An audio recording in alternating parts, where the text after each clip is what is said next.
Champions trophy 2025 जिसको लेकर एक जानिब इंडियन मीडिया के ऊपर ये खबरें चल रही हैं कि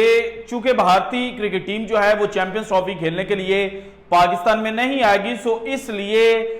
या तो चैंपियंस ट्रॉफी पूरी की पूरी पाकिस्तान से मूव आउट कर दी जाएगी या फिर जो भारत के मैचेस हैं और अगर भारतीय क्रिकेट टीम सेमीफाइनल या फाइनल के लिए क्वालिफाई करती है तो देन ये हाइब्रिड मॉडल के तहत खेली जाएगी और मेन मैचेस जो हैं वो आउटसाइड ऑफ पाकिस्तान हेल्ड किए जाएंगे। लेकिन दूसरी जानिब पाकिस्तान क्रिकेट बोर्ड जो है उसने चैंपियंस ट्रॉफी 2025 को लेकर जो अपनी प्लानिंग है वो शुरू कर दी हुई है। पिछले हफ्ते मोहसिन नकवी साहब जो हैं उन्होंने चैंपियंस ट्रॉफी 2025 के लिए जो कमेटीज हैं वो तश्कील करने की जो हिदायत है वो कर दी थी। आईसीसी से मुतालबा किया था कि आप जल्द अज जल्द जो चैंपियंस ट्रॉफी 2025 का शेड्यूल है उसको जारी कर दें। और अब पाकिस्तानी मीडिया के ऊपर यह खबर चल रही है कि चैंपियंस ट्रॉफी 2025 को लेकर मोहम्मद आमिर से राब्ता किया गया है। वो मोहम्मद आमिर जिन्होंने 2020 में इंटरनेशनल क्रिकेट से रिटायरमेंट ली थी, लेकिन फिर 2024 के पीएसएल के बाद उन्होंने अपनी रिटायरमेंट विड्रॉ की और टी20 वर्ल्ड कप 2024 में पाकिस्तान को रिप्रेजेंट किया। और बाद में यह ख्याल जाहिर किया जा रहा था कि चूंकि टी20 वर्ल्ड कप खत्म हो चुका है तो अब अगेन मोहम्मद आमिर जो है वो रिटायरमेंट अनाउंस कर देंगे, लेकिन मोहम्मद आमिर ने रिटायरमेंट अनाउंस नहीं की थी। और अब यह कहा जा रहा है कि जो ओडीआई सेटअप है उसके अंदर भी मोहम्मद आमिर की जो वापसी है वो होने जा रही है। और राब्ता किसने किया है, इस वक्त स्टोरी ये क्यों वायरल की जा रही है, इसकी डिटेल्स जो हैं वो आज की वीडियो में मैंने आपके साथ शेयर करनी है। क्या वाकई मोहम्मद आमिर चैंपियंस ट्रॉफी 2025 में पाकिस्तान को रिप्रेजेंट करते हुए नजर आएंगे, ये भी जनाब जो डिटेल्स हैं वो मैंने आपके साथ शेयर करनी है। इसके अलावा पाकिस्तान के अंदर चूंकि पाकिस्तान की व्हाइट बॉल फॉर्मेट की जो कैप्टनसी है उसको लेकर एक डिबेट चल रही है और आए दिन या यूं कहा जाए कि हर मिनट के बाद जो मीडिया है वो एक नया नाम इस वक्त पाकिस्तान क्रिकेट टीम की कप्तानी के लिए सामने लेकर आ रहा है। और अब यह कहा जा रहा है कि हारिस रऊफ जो हैं वो भी पाकिस्तान क्रिकेट टीम की जो व्हाइट बॉल फॉर्मेट की कैप्टनसी है उसके कैंडिडेट हैं। हारिस रऊफ का नाम कहां से आया, किसने जनाब इसके ऊपर बात किया, ये भी डिटेल्स आज की वीडियो में मैं आपके साथ शेयर करूंगा। लेकिन सबसे पहले दो बड़ी स्टोरीज जो हैं वो मैंने आपके साथ शेयर करनी है। नंबर 1, शान मसूद की टेस्ट कैप्टनसी। और पाकिस्तान के अंदर यह कहा जा रहा था कि Shan Masood is a brilliant cricketing mind और शान मसूद जो है उन्होंने चूंकि जो इंग्लिश काउंटी है यॉर्कशायर उसके लिए बड़ी बेहतरीन कैप्टनसी की थी, तो वही चीजें जो हैं वो शान मसूद पाकिस्तान क्रिकेट टीम के लिए भी रेप्लिकेट करते हुए नजर आएंगे। तो अब जनाब जो साबिक इंग्लिश खिलाड़ी हैं डेविड लॉयड जो एक फेमस कमेंटेटर भी हैं, उन्होंने शान मसूद की जो कैप्टनसी है उसको डायसेक्ट किया है और जो एग्जांपल उन्होंने कोट की है वो Pakistan versus Bangladesh test series की नहीं की या फिर Pakistan versus Australia test series की नहीं की, बल्कि यॉर्कशायर जिसकी बुनियाद पर शान मसूद को पाकिस्तान की टेस्ट टीम की कैप्टनसी दी गई थी उसी को उन्होंने जनाब एग्जांपल के तौर पर प्रेजेंट करते हुए कहा कि शान मसूद माजी के जो पाकिस्तान के ग्रेट कैप्टन थे उनकी तरह प्रोएक्टिव नहीं है बल्कि ये रिएक्टिव हैं। अब प्रोएक्टिव और रिएक्टिव में जमीन आसमान का फर्क है। रिएक्टिव ये होता है कि आप अपोजिशन टीम जो कुछ कर रही होती है उसको देखकर अपने जो फैसले हैं वो करते हैं, और प्रोएक्टिव का सिंपली मतलब यह है कि आप डोमिनेट करने की कोशिश करते हो, आप जो सिचुएशन है उसको अपनी मर्जी के मुताबिक ढालने की कोशिश करते हैं। और यह बात कहीं ना कहीं सच भी है कि पाकिस्तान क्रिकेट टीम के जो रिसेंट पास्ट के अंदर कैप्टन हैं, चाहे बाबर आजम हो या फिर शान मसूद हो, इन दोनों की जो कैप्टनसी है वो प्रोएक्टिव टाइप की नहीं थी जिस तरह की एमएस धोनी की थी या फिर करंटली इंडियन टीम के जो करंट कैप्टन है रोहित शर्मा उनकी तरह की नहीं है, बल्कि ये रिएक्ट करते हैं, ये सिचुएशन जो है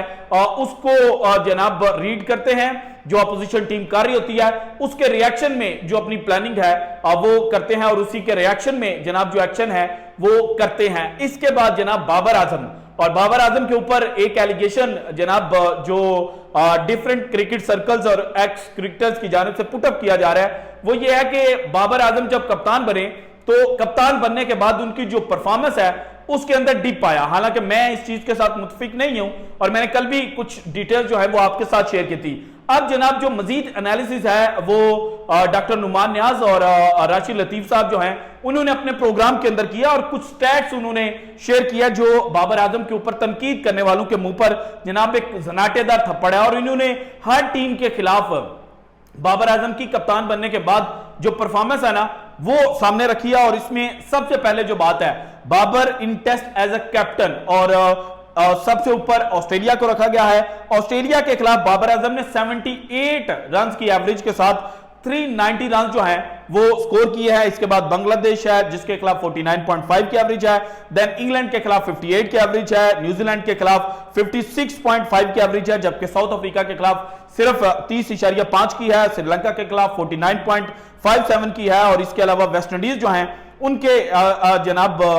खिलाफ 48.25 किया। और जिम्बाब्वे जिसका टैग भारतीय मीडिया ने दिया हुआ है बाबर आजम को कि ये जिम्बाब्वे आजम है, उनके खिलाफ बाबर आजम की एज अ कैप्टन जो एवरेज है वो सिर्फ और सिर्फ 1 की है। इसके बाद जो ओडीआई क्रिकेट है उसमें Babar Azam as a captain Afghanistan के खिलाफ 46.75 और 75.7 के स्ट्राइक रेट के साथ खेल चुके हैं, जबकि ऑस्ट्रेलिया के खिलाफ इनकी जो एवरेज है वो 98 की है, और जो स्ट्राइक रेट है ओडीआई क्रिकेट के अंदर वो 103.52 का है। इसके बाद बांग्लादेश के खिलाफ अगेन एक छोटी टीम जिसको समझा जाता है, और बाबर आजम के ऊपर ये टैग लगाया जाता है कि ये छोटी टीमों के खिलाफ ज्यादा रन जो है वो स्कोर करते हैं। तो बांग्लादेश के खिलाफ बाबर आजम की ओडीआई क्रिकेट में जो एवरेज है एज अ कैप्टन वो सिर्फ और सिर्फ 13 रन की है, जबकि स्ट्राइक रेट जो है वो भी लेस देन 70 का है। और एग्जैक्टली बात की जाए तो 68.42 का इनका स्ट्राइक रेट है। इसके बाद इंग्लैंड के खिलाफ अगेन बड़ी टीम, इसके खिलाफ जनाब 53.75 बाबर आजम की एवरेज है, और 106.96 इनका स्ट्राइक रेट है। देन अगेंस्ट इंडिया 30 की एवरेज है, 73.17 इनका स्ट्राइक रेट है। उसके बाद जनाब न्यूजीलैंड के खिलाफ 86.44 इनका स्ट्राइक रेट है, और 61.37 इनका स्ट्राइक रेट है। सो Babar Azam as a captain form में डीप आया, लेकिन 2023 के एशिया कप में जब पाकिस्तान भारत के खिलाफ दूसरा मैच खेला उसके बाद आया, और दूसरे मैच की जो रूह दाद है वो सबको पता है। जो बाबर आजम पे आज तनकीद करते हैं ना कि बाबर आजम की वजह से ग्रुपिंग हुई, इन्हीं लोगों ने खबरें दी थी कि एस आई से लड़ा, फिर एफ से लड़ा, और आर जो है वो जनाब स्पेक्टेटर का जो रोल है वो प्ले कर रहा था। सो ये असल में जो टीम की यूनिटी खत्म हुई थी ना, उसकी वजह से बाबर आजम की जो परफॉर्मेंस है उस इफेक्ट उसने किया, और बाबर आजम की जो फॉर्म है उसके अंदर डीप आया। फिर भी जब इजाज वसीम बाखड़ी साहब कहते हैं ना कि 10 बहनों का अकेला भाई, तो बाबर आजम फॉर्म में डीप आने के बावजूद जो वाइड बॉल फॉर्मेट है उसमें 10 बहनों का अकेला भाई ही था और रन स्कोर करता था, बाकी जनाब उस तरह से परफॉर्मेंस नहीं दे पाए, तो ये बाबर आजम का कसूर नहीं था। अब आते हैं जनाब जो इस वक्त खबर चल रही है कि मोहम्मद आमिर के साथ रब्ता किया गया, और इसमें जो सोर्सेज हैं वो ये बात इंडिकेट कर रहे हैं कि मोहम्मद आमिर जो हैं उनके साथ रब्ता किया गया है पाकिस्तान क्रिकेट बोर्ड के हायर ऑफिशियल्स की जानिब। हालांकि ये बात अभी मुझे इतनी सच दिखाई नहीं दे रही, और अगर पाकिस्तान क्रिकेट बोर्ड ने रब्ता किया है ना मोहम्मद आमिर से चैंपियंस ट्रॉफी 2025 के लिए, तो फिर ये जो चैंपियंस कप करवाया गया था और इसके अंदर जो डिस्कवर चैंपियंस का टैग लगाया गया था और कहा गया था कि ये मेंटोर्स जो हैं वो लड़के लेकर आएंगे सामने और लड़कों को ऐसा ग्रूम करेंगे कि ये पाकिस्तान को लंबी जो क्रिकेट है उसमें सर्व करेंगे, तो भाईजान फिर आप ये ऑफिशियली इकरार कर लें कि हमारे पास टैलेंट नहीं है। हालांकि इस चैंपियंस कप में आमिर की टाइप का बॉलर जो आमिर की तरह बड़ी छोटी सी एज में समझदारी के साथ बॉलिंग करता है, अली रजा, वो सबके सामने आया, नई गेंद के साथ भी उसने विकेटें ली। मोहम्मद हसनैन जो है उसने तीनों जो जनाब ओडीआई क्रिकेट के ओवर्स होते हैं यानी कि पावर प्ले, मिडल ओवर्स और डेथ ओवर्स, उनके दरमियान अच्छी बॉलिंग की विकेटें हासिल की। लेकिन फिर भी अगर पाकिस्तान क्रिकेट बोर्ड राब्ता कर रहा है तो भाईजान ये बात मान लेनी चाहिए कि हमारे पास कुछ भी नहीं है। और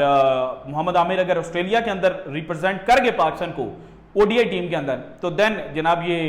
बात फाइनल हो जाएगी कि चैंपियंस ट्रॉफी 2025 में आमिर जो हैं वो पाकिस्तान को रिप्रेजेंट करेंगे। अब मोहम्मद आमिर पाकिस्तान क्रिकेट के सबसे लकीस्ट क्रिकेटर समझे जाते हैं कि उन्होंने जो कुछ किया उसके बाद भी अवाम जो है उसने उनको कबूल किया। और मोहम्मद आमिर की अपनी भी परफॉर्मेंस ऐसी है, ऑन ऑफ जो उन्होंने परफॉर्मेंसेस दी है डिफरेंट लीग्स के अंदर, वहां पर उन्होंने तबाही मचाई। और फिर 2024 के वर्ल्ड कप में मास वाई जो super over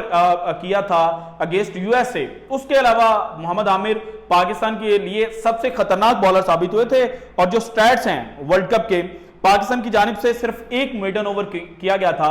T20 world cup 2024 में और वो मोहम्मद आमिर ने फेंका था। और फिर 7 विकेटें जनाब मोहम्मद आमिर जो हैं उन्होंने हासिल की थी। हारिस रऊफ की भी 7 विकेटें थी, लेकिन आमिर का जो एवरेज था वो 10.28 और जो इकॉनमी रेट था वो 4.50 था। बाकी बॉलर्स की निस्बत मोहम्मद आमिर ने बेहतरीन बॉलिंग की थी, लेकिन चूंकि मोहम्मद आमिर ने चैंपियंस कप को रिस्पेक्ट नहीं दी, तो मुझे लगता है कि फिर पाकिस्तान क्रिकेट बोर्ड जो है उसको अब मूव ऑन जो है वो कर लेना चाहिए। इसके बाद हारिस रऊफ के बारे में जनाब क्रिकेट ट्रू एक वेबसाइट है, उन्होंने राशिद लतीफ को कोट करते हुए लिखा है कि राशिद लतीफ ने यह कहा कि शादाब खान, हारिस रऊफ और फखर जमान जो हैं वो लीडिंग कंटेंडर्स हैं। और जब मैंने राशिद लतीफ की वीडियो सुनी तो उसमें उन्होंने हारिस का नाम लिया। अब वो मोहम्मद हारिस की जानिब रेफर कर रहे थे या हारिस रऊफ की जानिब रेफर कर रहे थे, ये जनाब चीज़ नहीं समझ पाया। लेकिन जनाब जो वेबसाइट है उन्होंने हारिस रऊफ जो है उनके हवाले से कहा है। और पाकिस्तान अगर हारिस रऊफ को बना देता है तो अगेन पाकिस्तानी क्रिकेट फैंस जो है वो मातम ही करेंगे, इसके अलावा कुछ नहीं कर सकता। So this is it from today's episode. अगर आपको वीडियो पसंद है तो लाइक कीजिएगा, ज्यादा से ज्यादा शेयर कीजिएगा, अपनी कीमती राय का इजहार लाजमी कीजिएगा। और अगर आपने अब तक चैनल को सब्सक्राइब नहीं किया तो कर